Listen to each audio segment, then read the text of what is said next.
Good morning, everybody. And Assalamu alaikum. Mr. Michael Kugelman, other guests who are here, Mr. Munir Mashuqullah, Mr. Fazal Sarhandi, and Mr. Ghazanfar Hashmi, ladies and gentlemen. I thank Mr. Michael Kugelman and Mr. Ghazanfar Hashmi for convening this conference on the present and past of the Pakistan-United States relations. I'll also focus on the present of this relationship as well. Mr. Kugelman, you are a respected voice and you have many admirers and friends in Pakistan. Mr. Hashmi, thank you so much for the useful work that you've been doing. And these conversations organized by the Wilson Center are very helpful in policy making and finding the right direction. The prospects of Pakistan-United States relations are bright. We share values, our security and economic interests are interwoven, and it is the aspiration of our two peoples that we strengthen our ties. In the past, our two nations have leveraged their bilateral relationship for their respective strategic interests. We have a history of cooperation which provided crucial military and economic assistance to Pakistan during the nascent phase of its statehood and contributed to significant advances in defense, agriculture, industry, communications, education, healthcare, and technology.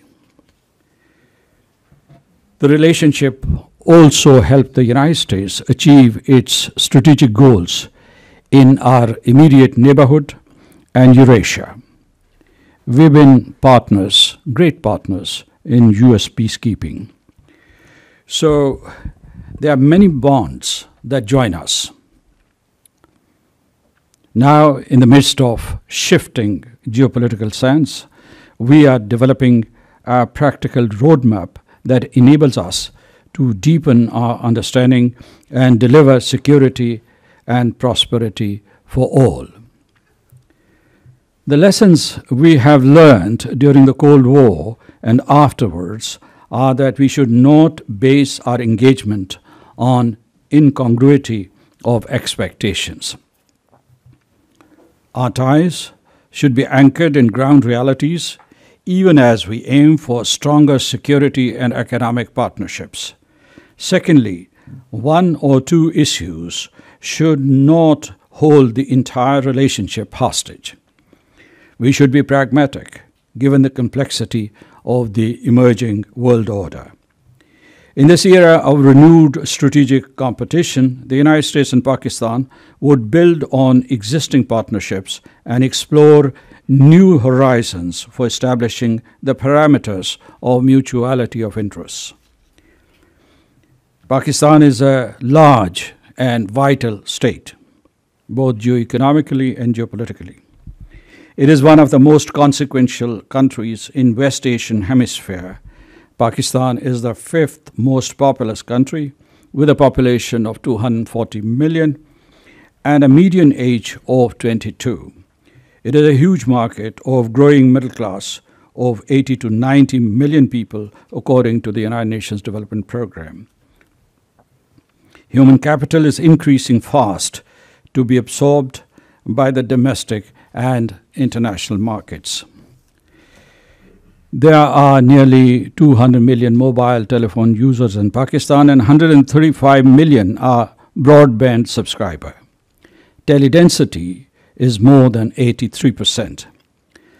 Globally, Pakistan has the fourth largest cohort of freelancers. Digitization and e-commerce are transforming the traditional economy. We are also introducing the whole range of new technologies: generative AI, quantum computing, robotics, blockchain, 3D printing, virtual and augmented reality, Internet of Things, biotechnology, nanotechnology, you name it, in universities, industry, and markets. Since August 2021, following the withdrawal of the United States and its NATO allies from Afghanistan, our two countries have been recalibrating bilateral ties. Both sides have realized that security and non-security relations must be continued in a new paradigm, which has three features: security, economic, and strategic. Security cooperation has its importance. It equals trust building. Defense talks between Pakistan and the United States post-Afghanistan have continued apace. Pakistan and the United States military leaders have had frequent contacts in the past 2 years. Last year, our Chief of Army Staff held important talks with his counterparts in Washington, D.C. on the regional security developments and defense cooperation between Pakistan and the United States. 2 mid-level structured defense dialogues have already taken place. Intelligence cooperation between the two countries has been discussed at the highest level. Last month, General Kurella, commander CENTCOM, after concluding his visit to Pakistan, said that the United States look forward to continuing to strengthen 7 decades plus U.S.-Pakistan military-to-military partnership. Also in the last month, naval forces from Pakistan and the United States held a 4-day capstone exercise, Inspired Union 2024, in Karachi, Pakistan, to enhance maritime security and promote freedom of navigation in that region. Pakistan Air Force and the United States Air Force held 2-week-long exercise, Falcon Talon, to develop interoperational capabilities, the first such exercise since 2019. We also have a standing agreement on communication interoperability and security between Pakistan and the United States. Military trainings are taking place under IMET. Exercise Red Flag provides another medium for furthering defense cooperation through training. Even after the departure of the United States and its NATO allies from Afghanistan, the threat of terrorism rages unabated against Pakistan, with the resurgence of Tehreek-e-Taliban Pakistan and Islamic State Khorasan. We have continued dialogue and cooperation within this field. In May this year, we had a comprehensive dialogue in Washington, D.C. on working together to eliminate the scourge from our region. We have launched a new operation, Azm-e-Istihkam, or Resolve to Stability, Resolve to Enduring Stability, to oppose and dismantle terrorist networks. For that, we need sophisticated United States small arms, ammunition, and communication equipment. Over the decades, we have evolved an interface between Pakistan and the United States businesses.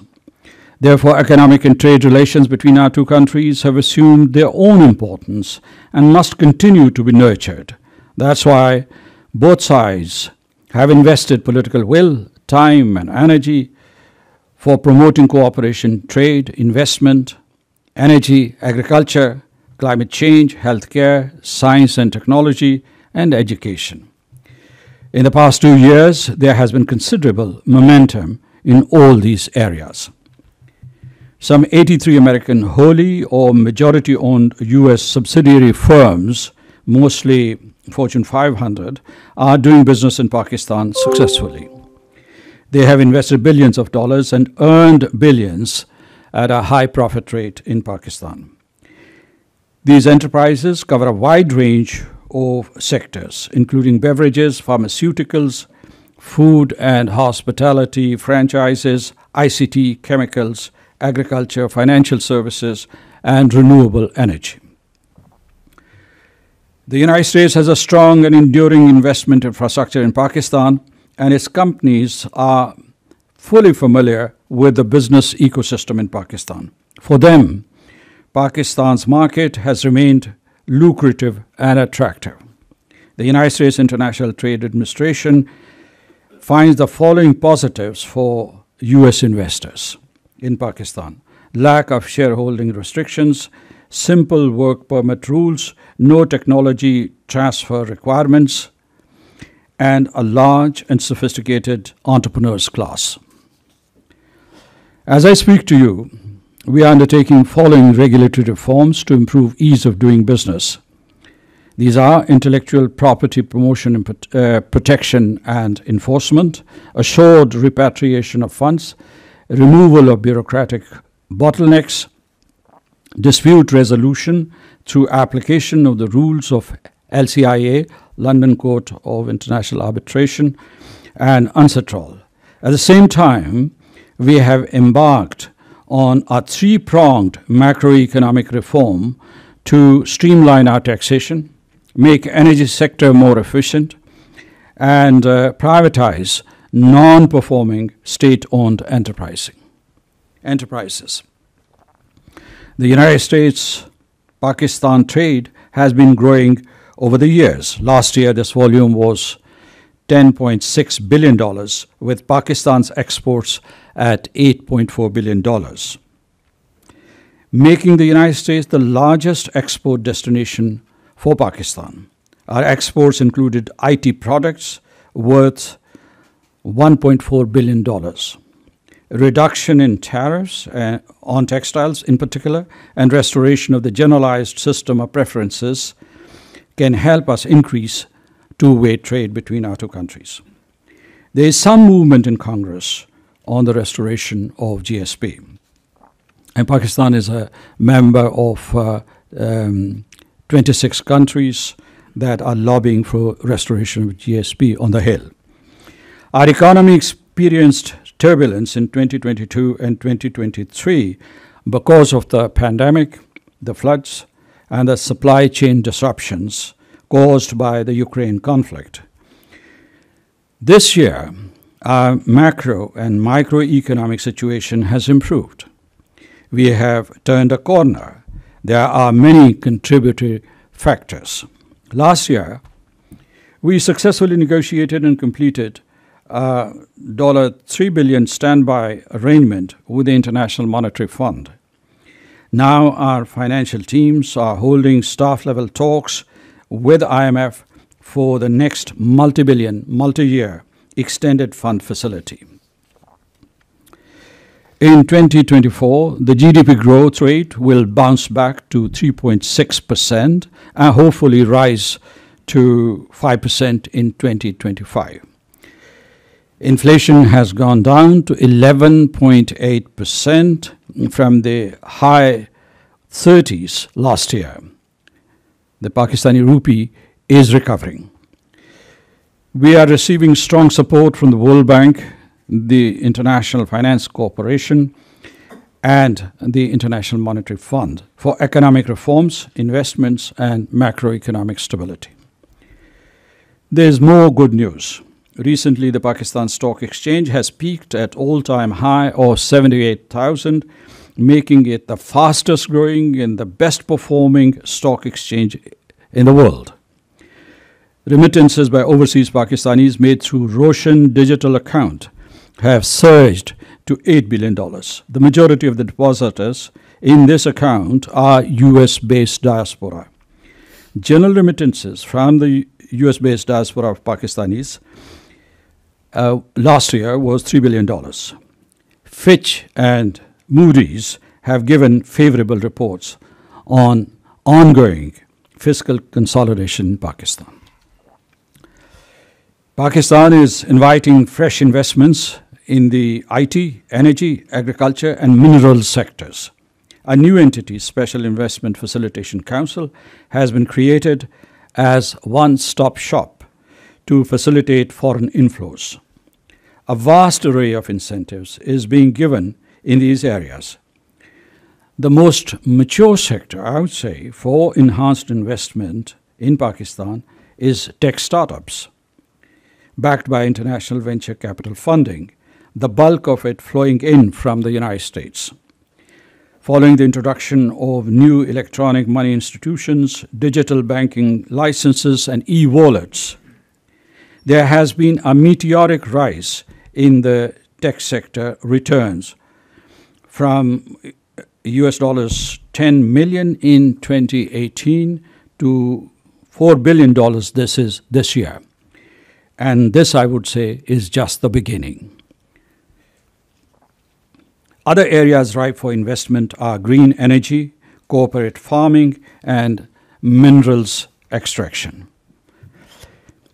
Pakistan has proven reserves of critical minerals. These include gold, copper, lithium, rare earth elements, cobalt, chromite, bauxite, and nickel, among others.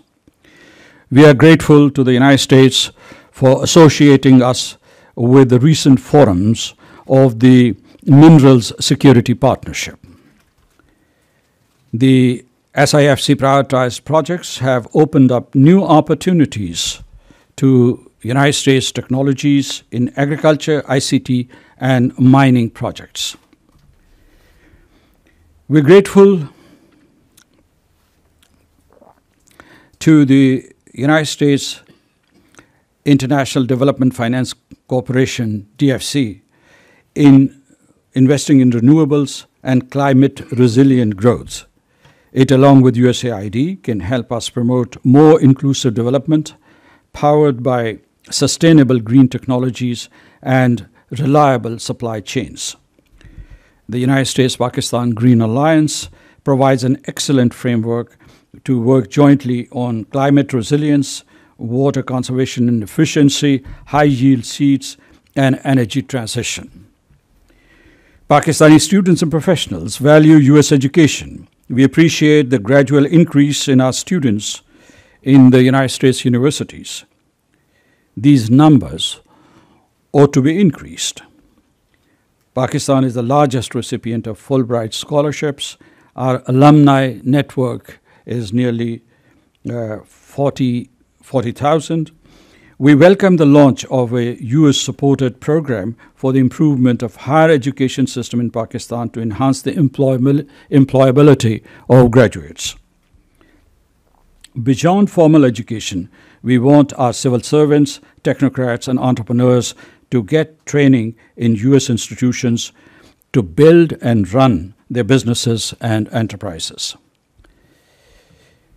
In the health sector, we look forward to the establishment of a Center for Disease Control in Pakistan with the help of the United States Centers for Disease Control and Prevention, CDC, promote maternal and child health, press ahead with immunizations, fight non-communicable diseases, and explore health tourism. We are preparing for the next round of health dialogue in Washington, D.C. later this year. I agree that the primary onus is on Pakistan to become a more attractive and competitive market for the United States businesses. At the same time, the United States should use its enormous enabling power to help Pakistan achieve this objective. The United States government and private sector will be key catalysts in this endeavor. Pakistani Americans are a shared asset for Pakistan and the United States. Their number, nearing 1 million, is a matter of pride for the people of Pakistan. They excel here, build bridges between our two nations, facilitate two-way commerce and direct investment to Pakistan in key sectors. 11 of them are in the state assemblies. Many more are contesting elections this year. A few head top American franchises. They have immense space and potential to grow in the United States. Mr. Kugelman, ladies and gentlemen, regional stability is our shared goal. When it comes to China, our posture is neither one of strategic autonomy nor of strategic neutrality, but one that may be called our strategic dyad model, which has been chosen by major countries in Global South. Pakistan is not an exception. The United States and China both are important to Pakistan in their own right, none at the expense of the other, because we believe these are not conflicting goals or affiliations. Despite apparent differences, there is broad complementarity between the United States and China. We too can benefit from this symbiosis. Besides, neither the United States nor China have asked us to choose sides. Not so far, anyway. Pakistan became a strategic bridge between the United States and China in the early 1970s. Now we can be an economic conduit between the two countries. The China-Pakistan Economic Corridor can connect the Belt and Road Initiative with the US-led Partnership for Global Infrastructure Investment. The United States could start new manufacturing plants in Pakistan whose products can be exported to Central, West, and East Asia, including China. The United States has competitive edge in so many areas. And to start new projects in Pakistan, it can partner with the Gulf countries, Japan, and South Korea, for instance, who have wide market exposure in Pakistan and who enjoy the trust of the United States. In 2022, both sides took a conscious decision that Pakistan and the United States would develop their broad-based relations without using the lenses of Afghanistan, India, and China. This also necessitates that we do not foist on this relationship a new prism, a new rehyphenation, such as the Indo-Pacific strategy. The Indo-Pacific strategy should not become a vehicle to accentuate regional imbalances. It should not become an albatross around the necks of the countries like Pakistan. A study needs to be conducted to assess the impact of IPS on countries not part of this group. Pakistan has always been keen on dialogue with India to resolve outstanding problems, such as the Kashmir dispute, so that our two nations can live in peace and harmony for centuries to come. Elections in two countries, recent elections in the two countries, should offer a new opening for diplomacy. The United States should make Pakistan a partner for a diplomatic comeback in Kabul, if that is what is being planned, and work with Pakistan in an inclusive setting on counterterrorism and the rights of women and girls in Afghanistan. Pakistan has been advocating for Afghanistan's stability and its integration into the international community. Stability in Afghanistan will open the gates for Turkmenistan, Afghanistan, Pakistan gas pipeline. The good news is that the World Bank has approved support for CASA 1000. From my point of view, it's a great breakthrough. Let's prepare for the completion of this project. Ladies and gentlemen, the world is looking towards the United States to demonstrate its leadership to effectuate a permanent ceasefire in Gaza, ensure uninterrupted, fully functioning humanitarian corridors to Gaza, and develop consensus around a two-state solution. I'm grateful to the United States think tanks who are reshaping the policy landscape for a new phase in Pakistan-United States relations, focused on the positives rather than the negatives. The Wilson Center is one of them. And I have benefited immensely from your valuable commentaries and inputs. We should continue to invest in the reset of our relationship, maintain strong security links, enhance intelligence cooperation, resume sales of advanced military platforms and sustainment of Pakistan's US origin defense equipment. This is crucial for regional security and opposing the rising tide of terrorism that also threatens the interests of the United States and its allies. In a highly polarized and distressed world, the United States is looking for new friends. It is equally important to preserve its ties with the ones who have been with Washington steadfastly in difficult times over the decades.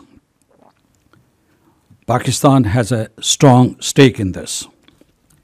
Our relationship will thrive on the basis of deep relations between our two people and the positive perceptions about each other. Both sides are working on these dimensions by leveraging public diplomacy and people-to-people exchanges. For this, we need liberalized and speedy visa regimes on both sides. To all my friends who are present here today and who may be listening in, have faith in Pakistan. As a nation, we'll make it. We will succeed against all odds. My confidence stems from the genius of our people. So my key message to all of you, to the wider audience, is invest in Pakistan-United States relations. Thank you so much, ladies and gentlemen.